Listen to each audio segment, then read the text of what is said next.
Save किया था ना? मैं सिर्फ इसलिए गया था क्योंकि उसने मुझे कॉल किया, that's it. But listen तो. Save it for someone else.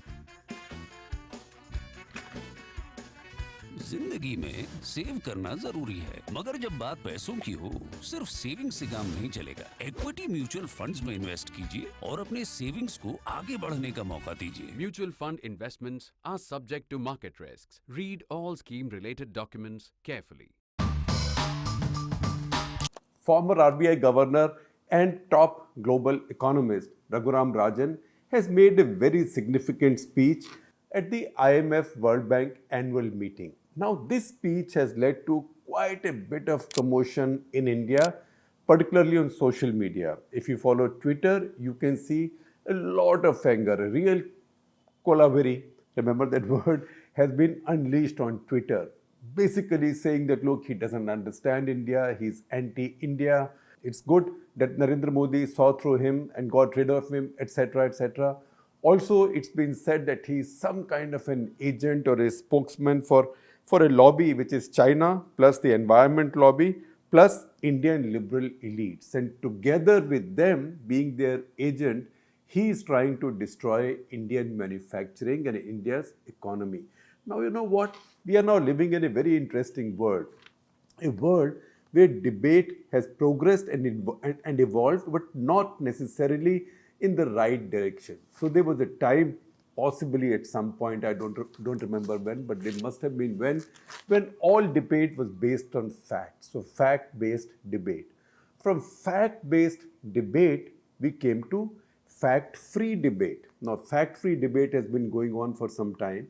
And as we got used to it, now has come the era, we've entered the era of fact-free outrage. So this outrage over his speech is totally fact-free. And why do I say this? I say it because I have now read the full text of the speech.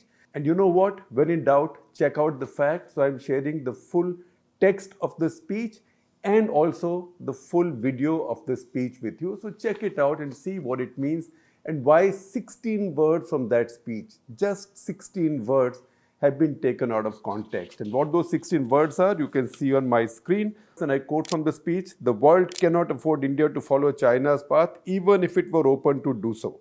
Right? 16 words. In fact, if this sentence, these 16 words follow, this might have caused maybe an even greater misunderstanding and outrage, and which would have all been misplaced, as I will explain to you. So the full passage there is as follows. Export-led services growth will be much less environmentally harmful. The world can't afford India to follow China's path, even if it were open to it. Which means if India were to follow China's path of manufacturing-led export growth, because China's exports are mainly built around manufacturing. A lot of it is low quality, low level manufacturing. India's exports are so far essentially driven by services. So this is a question of which one do you, in the hierarchy of which export-led economy is better or more climate friendly. That is the argument being made. It is not to say India should stop manufacturing either for its own needs or for manufacture. This is a question of the larger speech, and the larger argument is about what is it, what kind of economic activity is it that governments across the world should now be privileging over the other. And the argument that Raghuram Rajan is making in this speech, which is mainly a speech on the theme of climate change and how to deal with that challenge, is that services growth or services industry turns to be much more lightweight than manufacturing. It consumes much less energy, and that is where a lot of attention, investment, incentives need to go into. This is not a prescription only for India. Now, how did this tamasha start? This tamasha started with a bunch of news stories. I noticed ET, Times of India, couple of others, but mainly Economic Times and Times of India. And these stories had the same headline, the same 16 words as headlines. And that happened, you know what? Once you see a headline, once you see a tweet, you don't even have to see a headline. Headline, tweet, something that somebody passes on to you, maybe an email, whatever. You don't check anything. If you have anger inside you and if you're looking for an excuse to be angry, or cry havoc or start outraging, then you don't check out any facts because, why confuse yourself with facts? So remember that immortal and infamous line from one retiring editor of the New York Post who apparently said to his newsroom in his farewell speech, never fact check your way out of a good story. So never fact check your way out of a good outrage. आज किस चीज पर गुस्सा होना है इसी पर होते हैं. So you see one headline is 16 words taken out of about a 7,000 words speech, and then without bothering for the context, you start getting angry. So what is it that he is saying in this speech? This is called the Per Jacobson lecture. Per Jacobson was first managing director of IMF. I think he was also somebody involved with League of Nations, etc. So one of the titans of that period. So this lecture is held annually in his name. So that's the lecture that he's delivering. In the lecture, he says that, look, he says there are two big issues in the world which are joined at the hip. Joined at the hip means inseparable, very close to each other, one feeds on the other.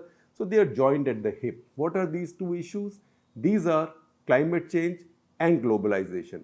Now for both, there is a lot of popular mistrust, particularly in democracies. And that popular distrust comes from the belief that both of these are elite projects. Elites want them. हमारे बाप का क्या जाता है, right? Like that. So elites think this is good for them and they want us to make sacrifices for these. We don't like it, so we don't accept it. And he said it's because of this, because politicians respond to what works with their voters and what voters want, that politicians are now tending to throw globalization under the bus. But then he goes on to make a very elaborate case on why you cannot fight the challenge of climate change without globalization. So this is not a speech to support protectionism that's rising. In fact, this speech points out to many flaws in protectionism and many dangers that lie within. This actually says countries should open up more. This is also telling developed countries to open up more to not just services, goods from the developing countries, but also for immigration. Because it says if you don't open up to immigration from there, of people in the kind of skill sets that you need and people in the kind of age demographics that you need, because a lot of the developed countries are now aging. So they will need workers in certain areas. So it's better to have scientific planned immigration. And even before immigration, if you can train these prospective migrants, teach them new skills so they can find gainful jobs in the new adopted countries they come to. And he says, if you don't do it, then you can sit back and chill because these people will come in, because the global south will suffer a lot more from the impact of climate change. A lot more people will be leaving and they will crash through your borders anyway. So it's better to make it scientific because more and more countries are aging. Even China is aging. At the same time, in the global south, there is a lot of young people and they are the ones who will suffer a lot more from the impact of climate change, and they will not have the wherewithal to deal with it, unlike the richer countries. That's why it's a vote for globalization and more open immigration. Now, there are challenges with reform, with any steps to counter climate change, he says. He says because with all these things, there is a rising distrust of elites because the costs that you pay for all reform are immediate. The benefits that come much later. So he does quote somebody authoritative who says, look, it's a bit like you are telling me the end of the world. I'm concerned about the end of the month. Because human beings, voters, taxpayers, ordinary people, they are worried about what is here and now, problems here and now. They are not particularly concerned about the future of mankind. That may be for seminars, circuits, etc., etc. But right now, what are my problems? So if you want to address the issue of climate change, first of all, you need globalization. Without globalization, you can't fight climate change. And second, as you do that, you have to make both of these more palatable, more acceptable, more friendly to ordinary people. Just because the super smart people think these are good things to do, this will not travel down. And that's when distrust will rise, and that's when even a country like Britain, which is a very rich developed country, they will also resent the fact that rules about their economy, their country are being made by bureaucrats in Brussels. And so they will also use a slogan like take back control, which means we should be in charge of our own destiny. And if that is the case in Britain, you can imagine what it might be in many other countries. That's why they will be distrust also on these global organizations. It can be WTO, it can be the UN, or anybody who makes rules for other countries. So you have to allow this rule making to travel down to countries themselves, but give them an incentive in doing this. And the example that he uses, which is an excellent example, and that runs like a thread through the speech or through the argument, that is Tanzania and the US. So if you want to see who is the biggest polluter, who is the smallest polluter, why should they be treated the same way? So Tanzania today emits zero point 0.2 tons of carbon in a year, 0.2 tons per capita per person in a year, just 0.2. America, on the other hand, emits 16 tons. So on an average, an American emits 80 times as much as a Tanzanian. But look at the real political situation. Can you tell American workers now that I'm shutting down your coal-based power plants because you are emitting too much carbon already, or you are consuming too much carbon already, emitting too much carbon dioxide. But it's a good thing that Tanzania keeps on building more coal-based power plants because they emit so little carbon. It doesn't work like that. Similarly, can you tell the people in Tanzania that, look, the carbon that you burn is hurting the entire world, including the Americans, who emit on a per capita basis 80 times more than you, but you don't do it. That's a non-starter. It's not going to work. So he does offer you a bunch of solutions. So first of all, he says that globalization will be needed, because without globalization, you can't do it. For example, even if you're shifting from a climate heavy industry or way of life to a climate light way of life, you will need many countries. For example, if you're going towards electric vehicles, that will need cobalt, nickel, lithium. A lot of that will be found in Democratic Republic of Congo.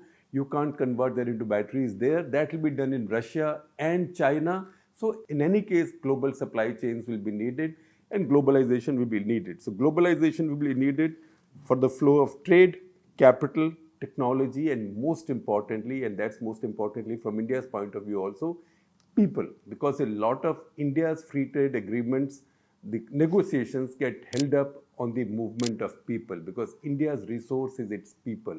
India is not a resource-rich country in terms of having oil or gold or platinum or lithium, stuff like that. India is a resource-rich country in terms of people. India has to mine its people. So that you can't do without globalization. And again, he says, accept the inevitability of migration. So he says three things have to be done about climate change. One is mitigation. Mitigation is very simple. I gave you the example of batteries because you have to shift to electric vehicles to reduce your carbon footprint. Number two is adaptation to climate change. Again, for adaptation, it's much easier for richer countries to adapt, right? It's much tougher for poorer countries. For example, poorer countries, global south, agriculture has already been severely hit by sudden climate changes, abrupt climate changes, extreme climate events.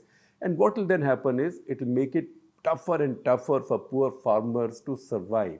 Now, in richer countries or even in poorer countries, richer farmers might still find the way with all to survive in terms of new technologies. Now, the poor countries may not have the money to invest in developing new technologies, but the richer countries will have a vested interest in developing those and giving those cheap than to poorer countries so they can deal with climate change. Otherwise, many more millions of them will become climate refugees and come towards developed countries. Similarly, even within poorer countries, the richer farmers, the richer people will be able to still afford new technologies. And he gives the example of the past when richer farmers were able to quickly switch to tractors, modern fertilizers and things, and they became richer in the process. So that is the adaptation part. And as part of the adaptation, he also points out the risks of deglobalization, because deglobalization is very fashionable right now. So see the Chinese.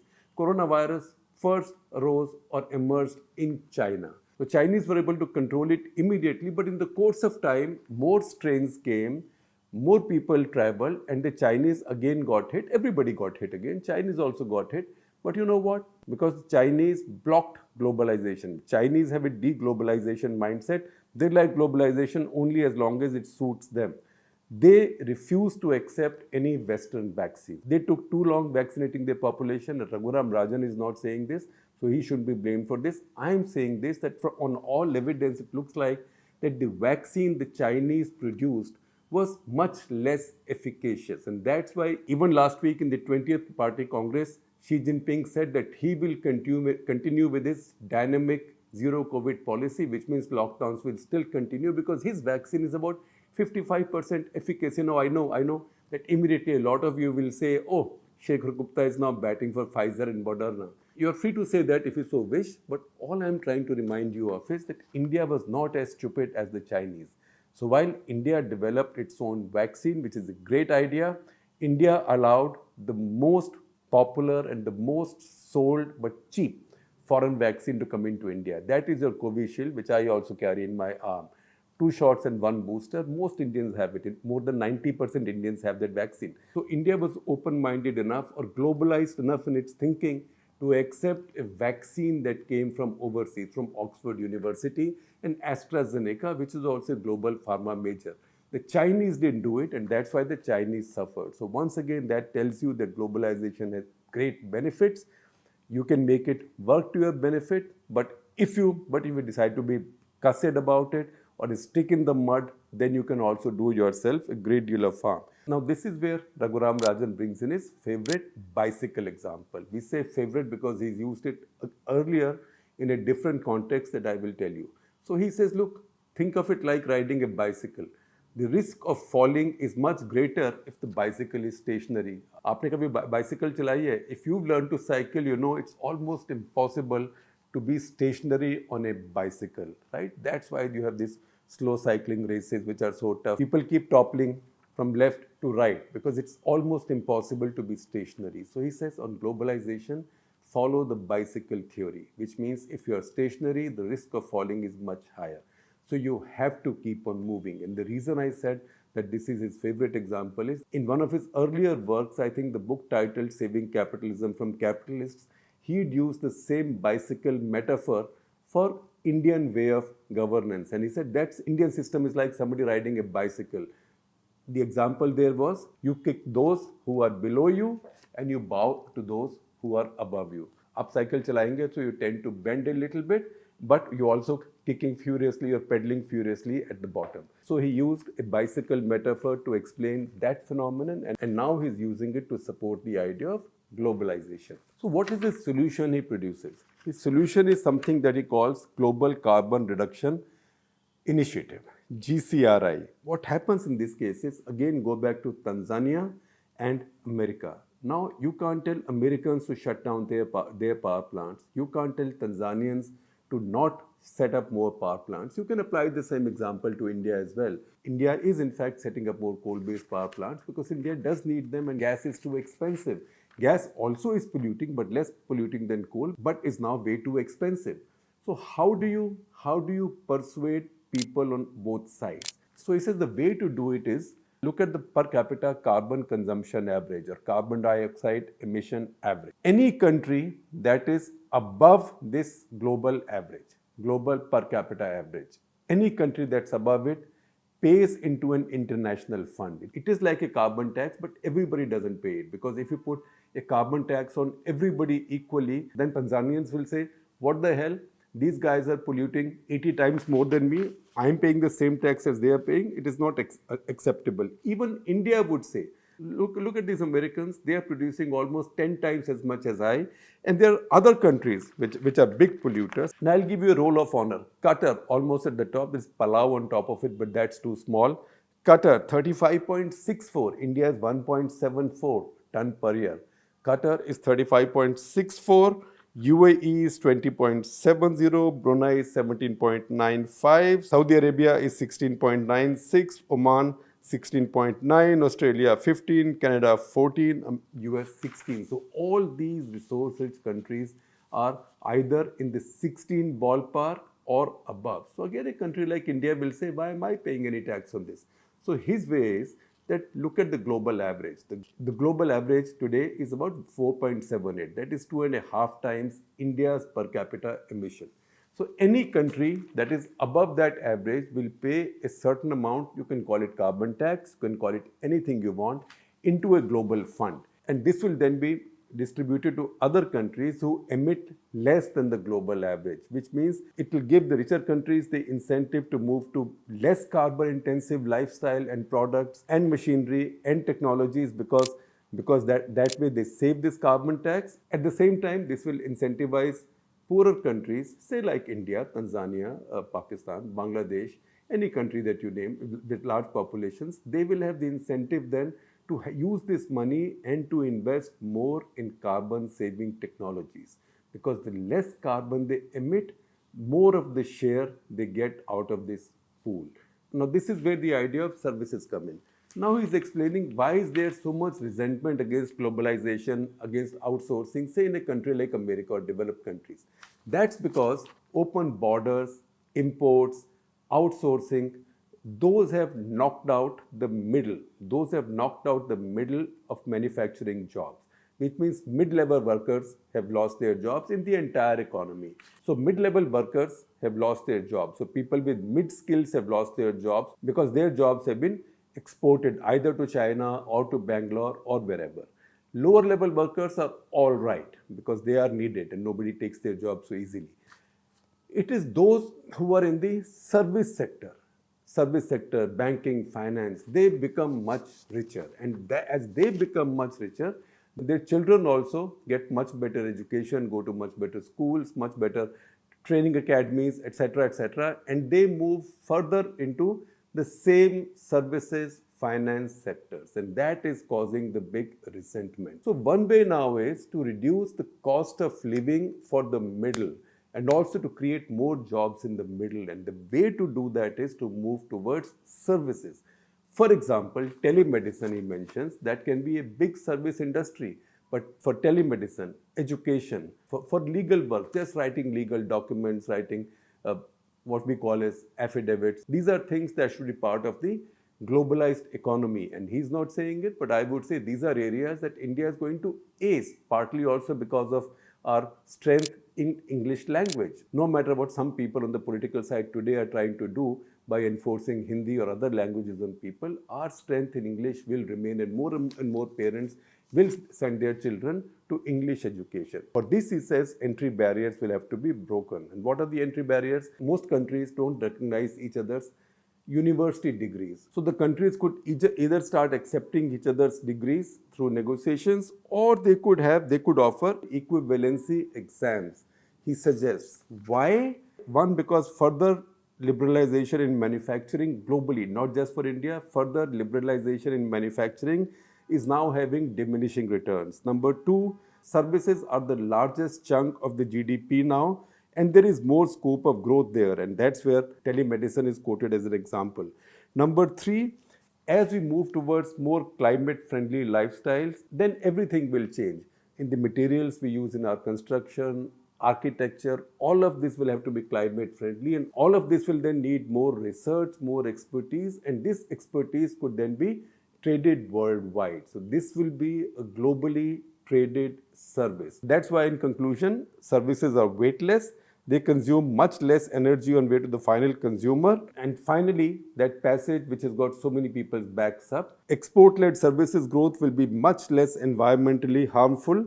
The world can't afford India to follow China's path, even if it were open to it. So I do hope I've been able to explain the context of that statement to you. This is not to defend somebody or attack somebody. This is only to give us all a little fact check so we don't continue to be trapped in this cycle of fact-free outrage.